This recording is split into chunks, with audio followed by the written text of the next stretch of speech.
something new. Well, there was one there. At Yik? Yeah, and one at B'nai David. And really? Yeah. What is, okay, B'nai David is about as liberal as you can get for the Mhm. ones that consider themselves still from. Mm-hmm. Would anybody go Yosef? Hey, Yossi. They would say, no, Rabbi Kanevsky. No, they'd say Rav Yosef. Rav Yosef. Okay, but at least it gets the respect of Yeah, Rav. Yeah. yeah. Okay. So, like, I'm in LA and I'm struggling. I'm trying to create a life for myself. And I'm writing on the porn industry, and like there's Dennis Prager. There's other highly accomplished friends, and like it used to really bother me that I couldn't be as close to Dennis Prager. I told you this would be creepy.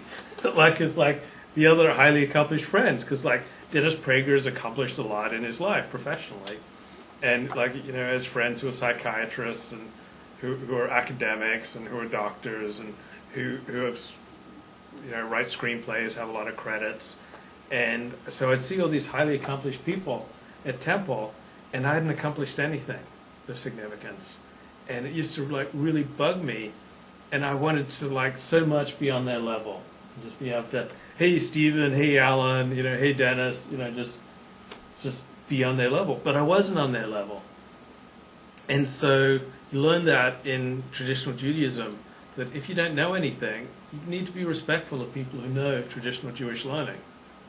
And oh, okay. you need to know that there are like places you just can't go everywhere and say everything and do everything and, oh, give me an aliyah and like, give me honors and give me mafta yoner and hey, Rabbi, what's going on? Did you see the Laker game last night?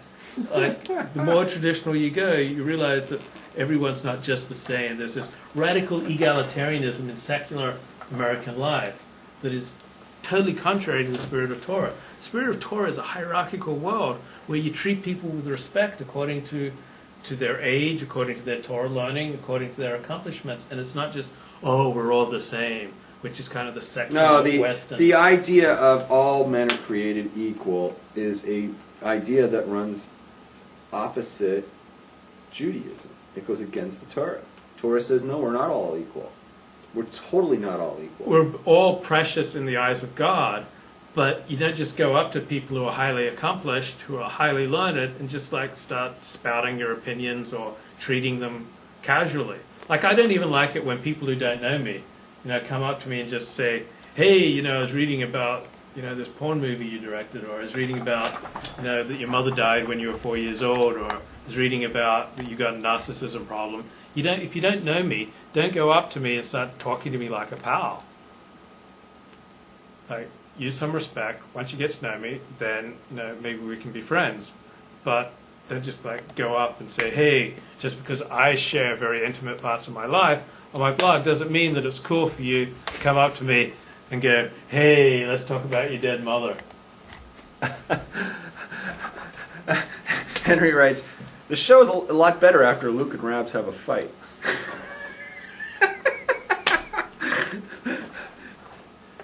Yeah. All right, so I was going to ask you a question. Yeah. It's kind of funny though. There was 40-year-old math genius can't figure out a problem, but a 15-year-old prodigy shows up and makes him. You know what that's Go ahead. about. You're going to ask me a question. Oh, I had a couple things. What were you just talking about? There was something in there I wanted to interject. You were saying. I was saying I was jealous of Dennis Prager and his highly accomplished friends back when I hadn't accomplished anything. Yeah. Judaism, the Torah doesn't say that all men are created equal. Right. The idea of social justice. You ever see this? Yeah, isn't that? Tikkun Yeah, social justice. That everyone we're all the same, and we all that is a idea that runs contradictory to Judaism. Mm-hmm. I think social justice was actually originated by a Catholic, wasn't it? Mm-hmm. It comes from like Jesuit doctrine or something. It's like it's a leftist thing, because if you're really concerned about justice, you just say justice. You say social justice. Augustine. I think he's right. I think it's a Jesuit priest in the 1900s or the 1800s. It's the 1800s probably. Augustine lived in the 5th century.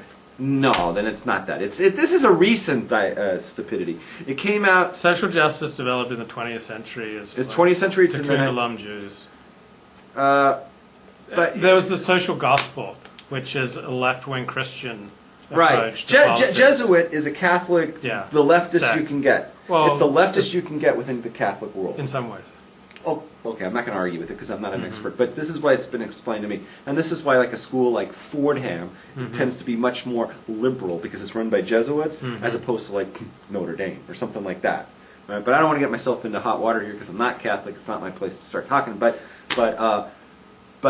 the idea of social justice is a really left-wing idea that goes contrary to Torah. And it really makes me cringe when I read a Jew use the word social justice because I say there's a person who's lost, right? Yeah. So that's my take on that. Now, the question I wanted to ask you from way back was when you were talking about like when you were younger, you used to have these sex with these 40-year-olds, and you used to have a lot of sex with a lot of different 40-year-olds. I wanted to ask you, if you don't mind telling our viewers, approximately how many women have you had sex with? I think 43 or 44. That's it? Yeah. From your stories, we've had at least 44 different women stories here already. I'm thinking more like 440. No, that's just...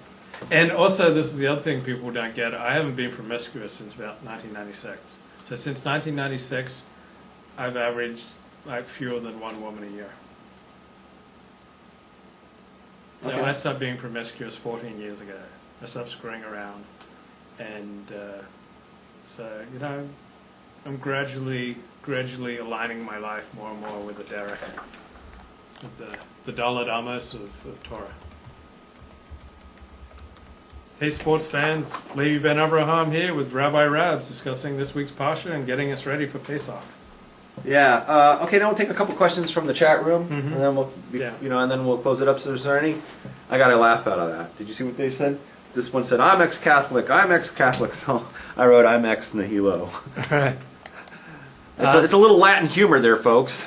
Doing a little Latin jokes. Greg makes the point. I've noticed that every shul has on average 2 ranting retards who say embarrassing stuff, but get away scot-free because they're seen as disabled. Yeah, that's me and you. That's when me and Levi go to shul together. Thank you for that.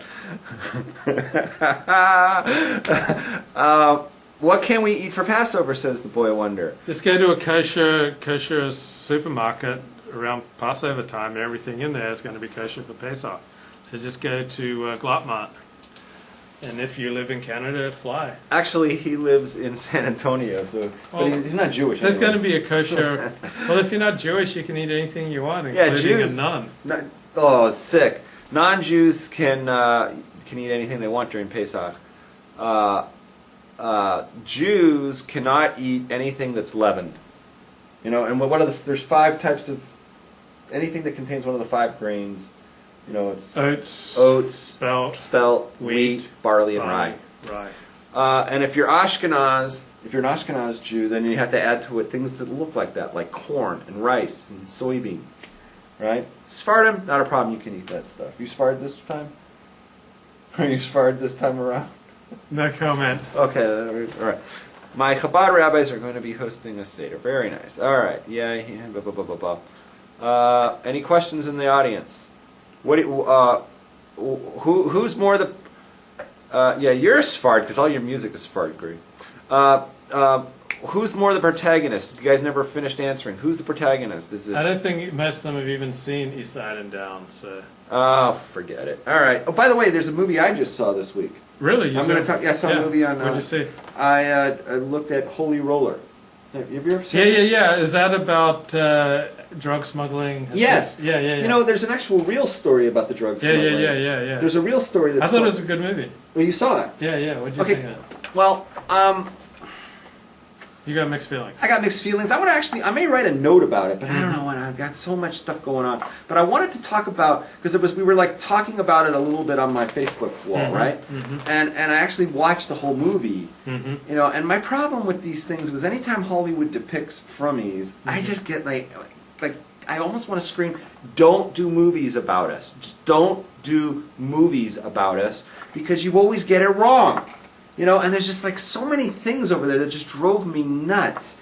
It's the wrong depictions of things that we just would never do. The worst of it is near the end of the worst. There were so many bad things. I think the worst part of it is they had a Chabadsker, right, standing in a corner. He wants to put the filling on the guy, right? The Chabadsker has payas, but